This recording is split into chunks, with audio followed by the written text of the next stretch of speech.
Hello, back at it again, this time for UFC 313, Peirera versus Ankalaev.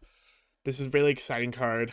You have the star of the UFC in Peirera versus Ankalaev, a guy who maybe should have been the champion before, and we're going to break down the whole card, starting from the early prelims, ending at the main event. So if you want to just see what my final picks are, if you're just a guy who likes watching the main events on the pay-per-views, or even just the pay-per-views, go to the end. But before we start, I'm going to break down the how we did last week. So last week we went 6 for 10 on our picks. 6 for 10. It was kind of bad. We got robbed on one in fights. I thought William Gomez also could have won. But it's not horrible, but you do want to do better than that. Also, we fell to rank 49 on tap. I just like putting my rank there when I'm doing well, so you guys know that there is a reason you should listen to me, that I am giving you guys plus money, smart, giving you guys an edge, information, right? Like I'm better than the bookies. I just leave that there so you guys have like a basis of information of which to evaluate my picks from. So before I get into this, if you like what I'm going to say, please subscribe below. I want to get through these quickly. You know, I've actually tried to record this twice. My first time, it was like 50 minutes, and it was lame. And my second time, it was almost also 50 minutes, because I just keep spending so much time on these prelim fights, because I care as much about the prelims as I care about the main event. So I'm going to try and get through these a little faster, a bit more exciting. So first off, you have these guys fighting.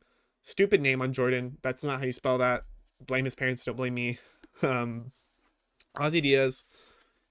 He's a guy who shouldn't be a professional athlete.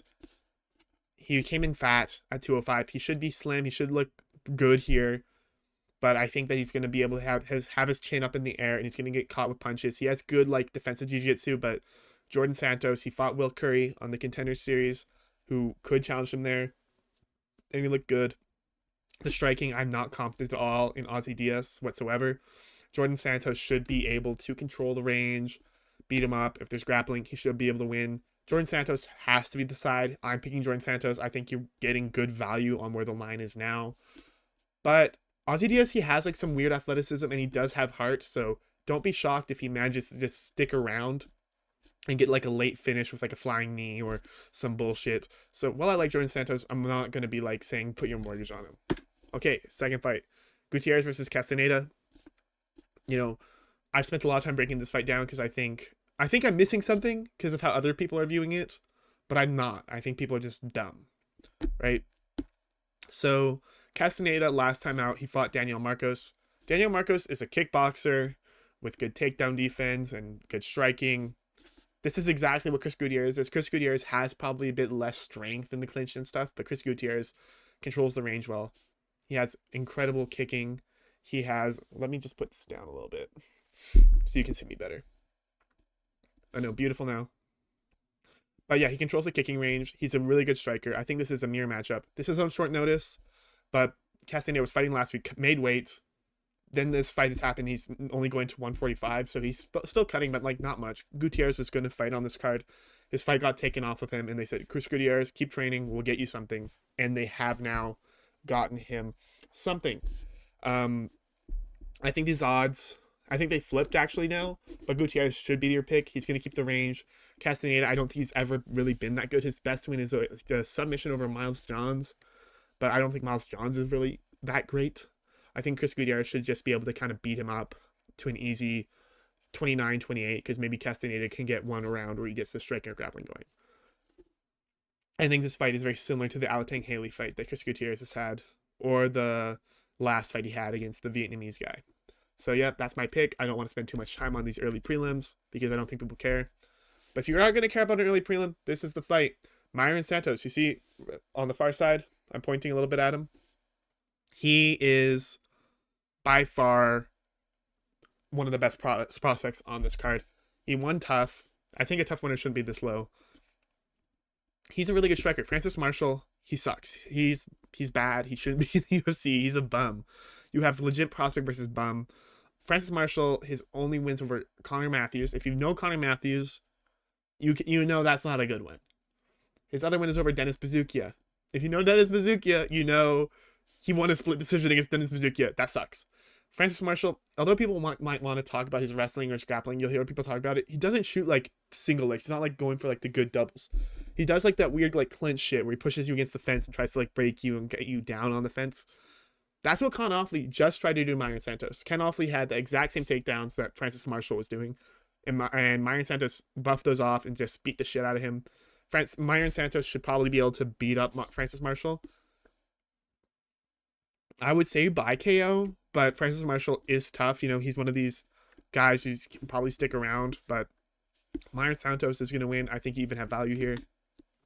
All right, Alex Morono, Carlos Leal. I'm going to start with Morono. Morono, he's a stupid fighter. He's got ridiculous BJJ, like legitimately ridiculous BJJ. He does not use it whatsoever. He does not use it. Instead, he wants to keep it striking, typically. And his striking is not that good. He's not got a lot of power, but he has like some weird awkward striking that can work. In the past, he's been coming in fat. And fat at welterweights, like that typically means that you're not taking it seriously and you suck. But in his last fight against Daniel Rodriguez, which is decent comp, which is a guy who I don't know if I would pick Carlos Leal to beat, he took him to a split.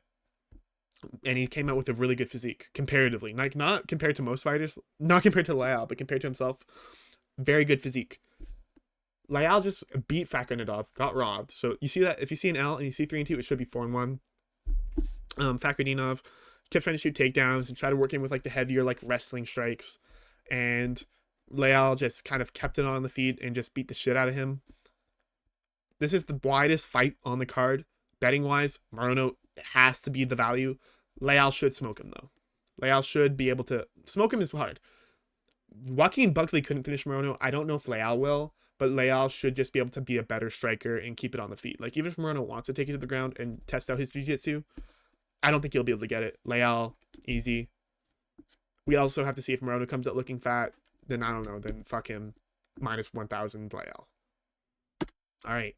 Next pick. We're making pretty good pace here. Bruno Ferreira versus Armin Petrosian. Bruno Ferreira, he's a dog, yet everyone is picking him. If you look at like the prediction trackers, if you look at Tapology, everybody's picking Bruno Ferreira except for the bookies. And I think the bookies are right. Bruno Ferreira, he has a a judo background. He doesn't use it. If people don't use it, forget about it, right? Like, you're gonna like, am I gonna talk about Gaethje later in the fight? Be like, you know, he's actually a D1 All-American. I'm not gonna say that shit because he won't use it, so it's irrelevant. Same thing with his judo. He has sometimes ability on the ground, but like not really. He's a striker who's super explosive and has super heavy punches, but he's small for the division and he's like stumpy. And he's strong, but he's like not built like a freak. You know, he's not like ridiculously muscled. You're not looking at the fucking Torres Finney or, you know, Malik Abdul, I forget his name, the guy who just fought Nick Klein. They're both middleweights, and this guy is smaller in every way than him. Armin Petrosian has to be the pick. Oh no, he lost to Shara. He got KO'd. Yeah, by Shara, one of the best strikers in the division. By one of the craziest KOs we'll see, you know, like, you can't judge. And he didn't get like brutally like slapped with the eyes open and shit. He just got KO'd. His other loss prior to that was to Rodolfo Vieira. This fight will not look like anything like a Rodolfo Vieira fight.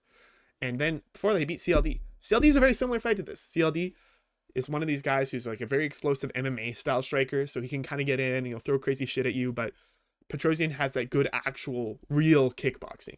That real kickboxing that'll make you beat most of these like MMA strikers that, you know, come in with like, I don't know, good striking, but like not that technical. And then a little bit before that, he lost to Caio Bahayo. We don't care about that. You lost to Caio, we don't care. In this fight, Armin Petrosian, he has reached his advantage. He's 6'3" against 5'10". Petrosian will probably be able to control the range, stay safe, stay out of the danger.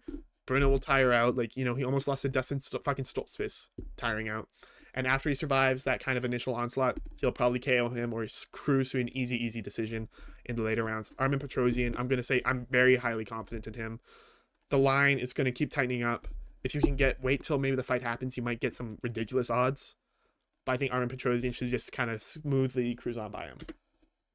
So, Ray Tsuruya versus not Tsuruya.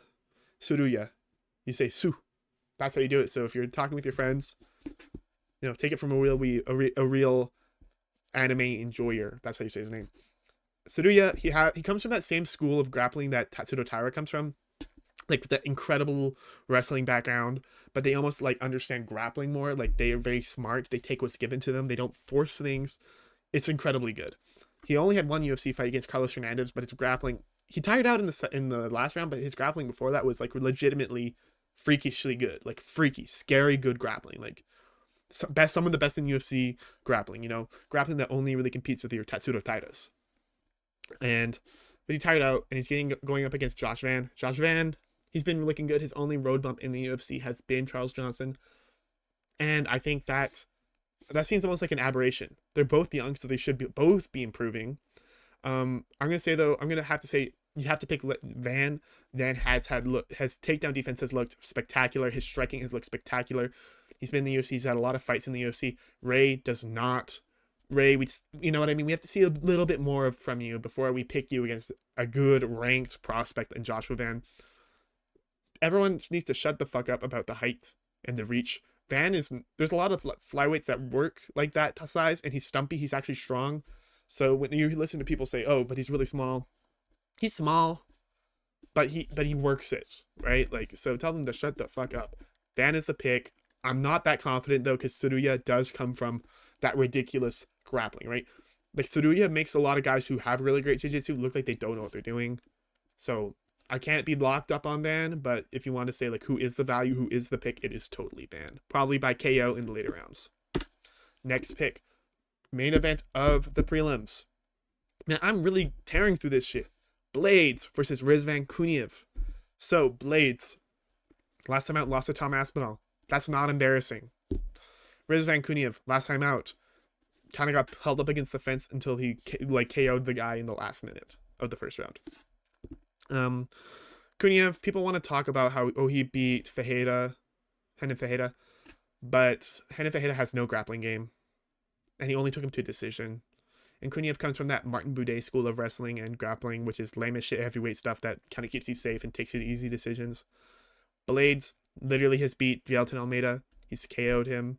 I think Blades, if he shot takedowns, he'd probably be right now the second best active heavyweight if he wasn't actively using that wrestling that he does have, but he doesn't, right? And so it's hard to avow, but I think what he does use his wrestling for now is he tries to keep it boxing, even though he has an awful chin. Fuck. Which is so stupid. If he was wrestling, it would be hard to pick Aspinall. I would.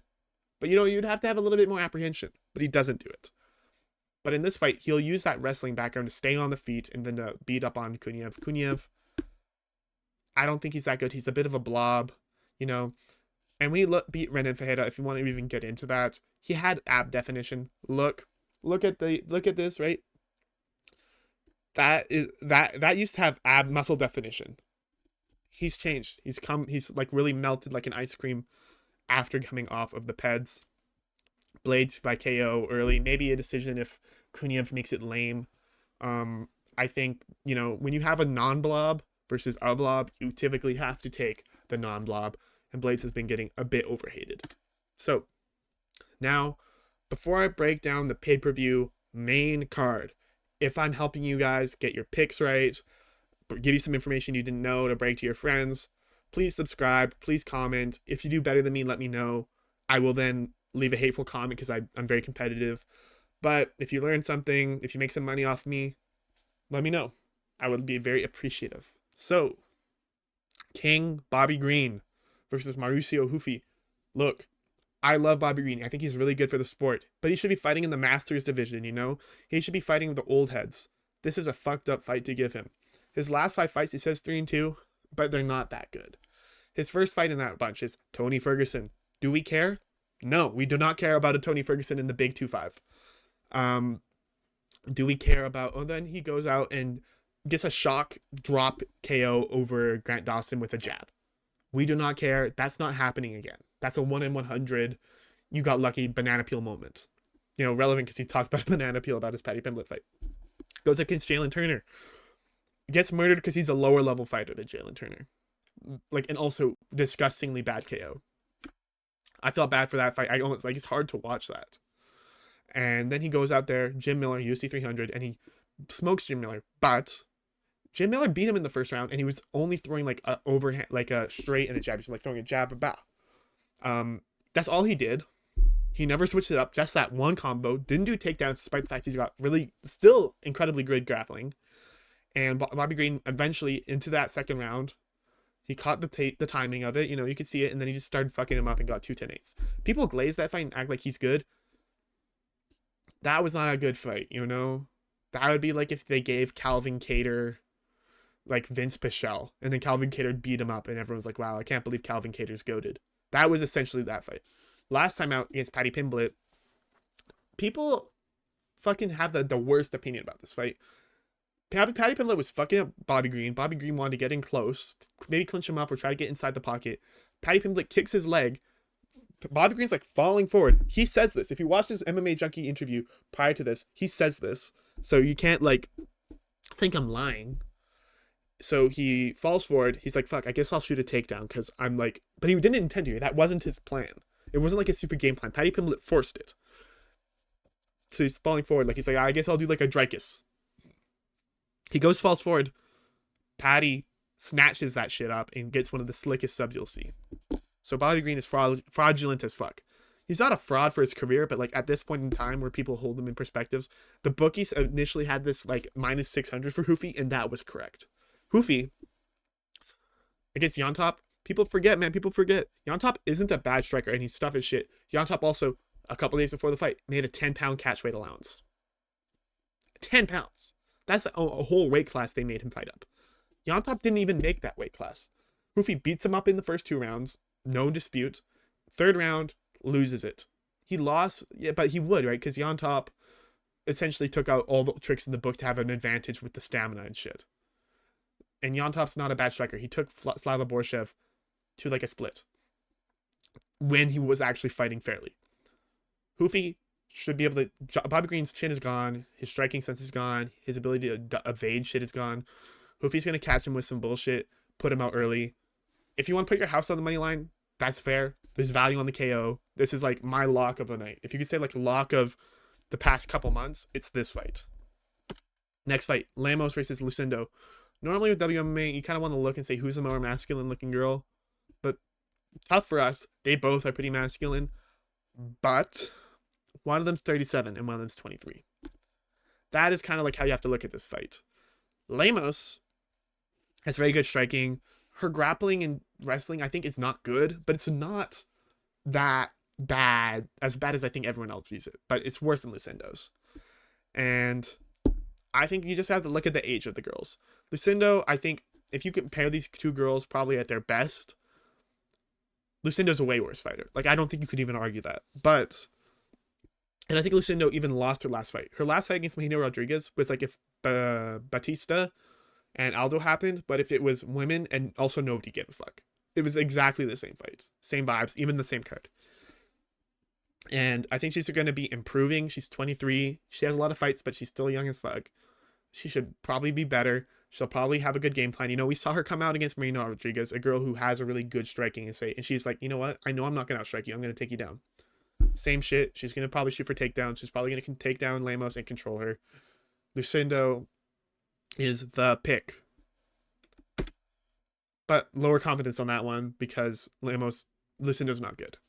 Jalen Turner versus Ignacio Bahamondes. Sorry, I did not put your first name Bahamondes because it was going to take up too much of the screen. So if you searched your own name up and somehow found this, I apologize. But Jalen Turner, like, you know, I say that people kind of glaze up Bobby Green despite the fact like his record secretly sucks. Jalen Turner is the opposite. He's only fought killers. In his 3 losses are Gamrot, split, Dan Hooker, split, Moicano fought for the title, and also he totally got Moicano out of there and just had like, I don't know, he said that he thought about Bobby Green and he didn't want to like hurt people too bad anymore, and I do believe that, but I think he thought like he was going to be able to walk it off and it'd be a fun moment.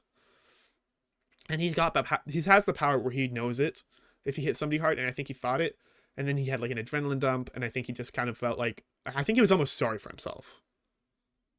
But that won't happen in this fight because he's fighting Ignacio Bahamondes. He's also a 6'3" guy, also a crazy striker, does not shoot a fucking takedown. Ignacio Bahamondes, I think he's actually shot like 7 takedowns and he hasn't got a single one. That's not good. These guys are like scarily similar, except for Bahamondes, I think, where he has got like more proficiency with the kicks. Jalen Turner has proficiency with the jabs, not the jabs, the boxing. Um, Jalen Turner and him, both Bahamondes, both also have like opportunistic defensive subs on their record, quite a few. I'm going to be picking Jalen Turner because I think Jalen Turner, he just fought that high level competition. I think that he's had such bad luck recently. I think that, you know what, he's going to go out there against Bahamondes. He's going to come out there seriously. And I think if it goes to the grappling, fuck, I probably pick Jalen Turner. I think in the striking, Jalen Turner, you know, I think he'll be better with the range than people give him credit for. And I think Bahamondes will have a hard time getting going because while they're both young and same age, Bahamondes has fought like a lot of worse fighters, like Manuel Torres, Roosevelt Roberts, Christos Giagos. These guys aren't all bad, but like they're not good. And the one time he fought a guy who I think probably should be in the rankings instead of Bahamondes and Ludovic Klein, Bahamondes kind of got dogged on. And I don't know. I just think that we've seen better looks from Jalen Turner even in losses. So I'm going to pick Jalen Turner probably by an early KO. But I picked Bahamondes in every fight before. I think he's very talented. I think Jalen Turner is just better than his rank, and that like retail gamblers are giving Jalen Turner credit for it, right? I think he's just better than people think. This is a low confidence one though because these guys are so similar. And Jalen Turner, and sometimes when you get on that negative slope, you just don't come back from it. Jalen Turner, I think, will. This fight's a kind of fight that will benefit him. So yeah, that's my pick. You know, only at 21 minutes so far. Wow, incredible time. Fiziev versus Justin Gaethje. So Gaethje, this is his comeback after the Holloway fight, and it's a little scary for him because 36, you rely on your athleticism, you rely on being not being chinny, and you just got brutally chinned, and a fight where you're also taking those shots, and you're probably losing athleticism. He's already fought Fiziev, but in that fight, it was actually very close. It was a split draw. You know, like he won the split decision, but it was going to be arguably a draw. Fiziev lost that gas in the end of the fight. I think Fiziev, he's also coming off an injury, but it's the kind of injury that I think an MMA fighter will be able to look just as good as they have been again, like through. He's fast. He's a really good Muay Thai striker. Gaethje, though, he came out with a more educated approach that led to him also KOing Poirier, and he said, hey, I'm done with that. I'm going to old Justin Gaethje. That's what he said. He said, I'm going to fight like World Series of Fighting Justin Gaethje. Why the fuck would you do that? You were just having arguably your best run in your whole career, and you're throwing that away for, you know, this is CTE talk. This is Tony Ferguson talk. And also, here's a secret tidbit. So no, don't tell anybody. According to Gilbert Burns, Justin Gaethje has an alcohol problem. He said that around UFC 300 time that there was an open bar and Gaethje, like, before the fight, had to get, like, carried the fuck out because he was too fucking drunk. He, alcoholic, 36-year-old, that's not technical, versus Rafael Fiziev, where their first fight was super close. And even though he's lost that last fight, he looks like he's on 2-fight losing skid. He won the first round against Gamrot and then got brutally injured. I think this was a really good spot for Fiziev. I think, you know what I mean? It's just unfortunate for Gaethje. I think you're catching Gaethje right at the right time. I think if Gaethje had fought Dan Hooker wouldn't be technical enough. I don't think Dan Hooker has like that crazy power either, where Justin Gaethje could kind of just out-damage Hooker. But against Fiziev, I think the lack of some of the speed, the lack of maybe you're getting hit by shots you didn't get used to, you know, your lack of your quick twitch, that shit's going to get exposed. And I think Fiziev is going to probably KO Gaethje, but I don't hate a decision. And I'm decently confident in Fiziev here. Right? I understand picking Gaethje because he's won before, but, you know, it was close and things have not looked good for Gaethje. Things, in fact, have looked really bad. So, main event. Before I do the main event, if you have found this entertaining, if I have learned you on tons of cool fight information, if, I don't know, you're going to make some bets and make hella money with my picks, please subscribe. Please leave a comment. I also made these graphics for this card. You know, I don't know what I'll do in the future. I'm going to push out one of these every week for every card. So, yeah, maybe more different content. You know, enough with the self-promotion, though. We're going to talk about Magomed Ankalaev versus Alex Peirera. So, I'm going to talk about Ankalaev first because I think Ank has some interesting things going around him. where I think people, there's like a lot of delusions. First delusion, Ankalaev isn't going to grapple him. Second delusion, Ankh is participating in Ramadan. Look, I'm not MMA guru. I'm not going to come on here and talk about the fucking great replacement theory and how all these Muslims are secretly scheming some bullshit, right? I'm not going to talk about that. Ankh has admitted to the fact that he is not participating in fasting this week, which is smart. You know, it kind of makes me think like, and more Muslim MMA fighters should probably follow suit. You know, like, you know, Allah will understand. He put out tweets being like, "I'm never gonna grapple Pereira." That's a lie. He took down those tweets, but Magomed's striking is not like freaky good. And Magomed, he is a primary striker, and he has good wrestling, but his striking I think has been underwhelming. Like against Rakic basically won the first, and he could have potentially snuck a fight that he was probably the inferior fighter in if he had a smarter corner.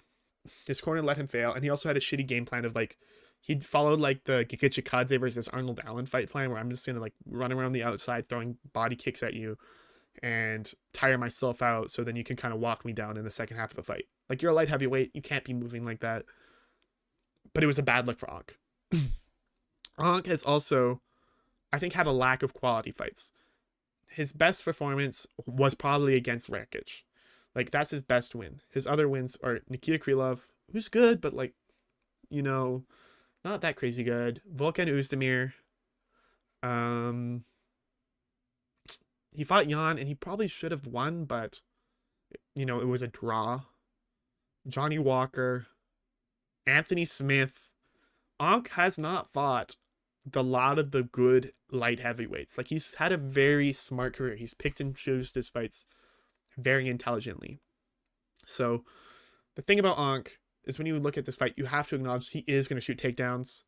He is primarily a striker, and his striking is good, but he's not looked overwhelming, and he's also had a very cherry-picked fight career. Alex Pereira's like win over Khalil Roundtree would be damn near Ankalaev's best win to date, right? Like, so you have those concerns, and those strengths.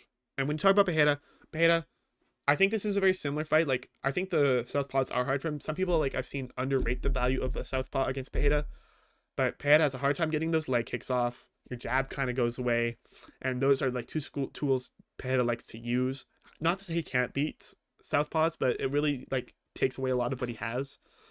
Ankh has been susceptible to the left hook in the past, and Pereira, you know, even if people train for it, nobody can replicate it. And so I think he could probably still knock him out. Pereira's takedown defense, though, is worse than people think. Like, when you see these guys who aren't traditionally wrestlers get low on a takedown, Pereira is, like, useless. Like, genuinely useless to stop them.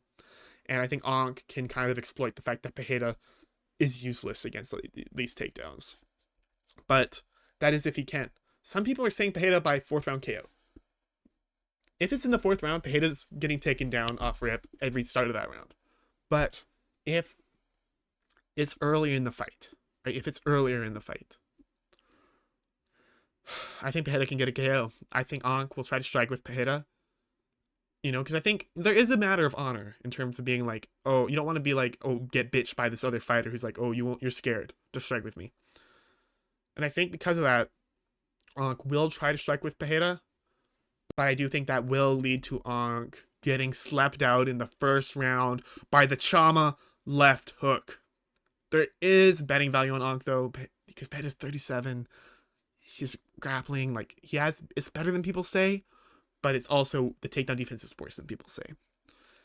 And although I'm picking Pereira because I'm a fan, but I have to acknowledge the line is totally favoring Ankalaev. Like, if I want to bet on this fight, and I probably won't, the money has to be on Ankh. So that is all. Thank you for watching my video. Please subscribe. Leave a comment below if you learned anything interesting. And thank you for spending the past half an hour learning about how to dominate UFC 313 with me. Thank you.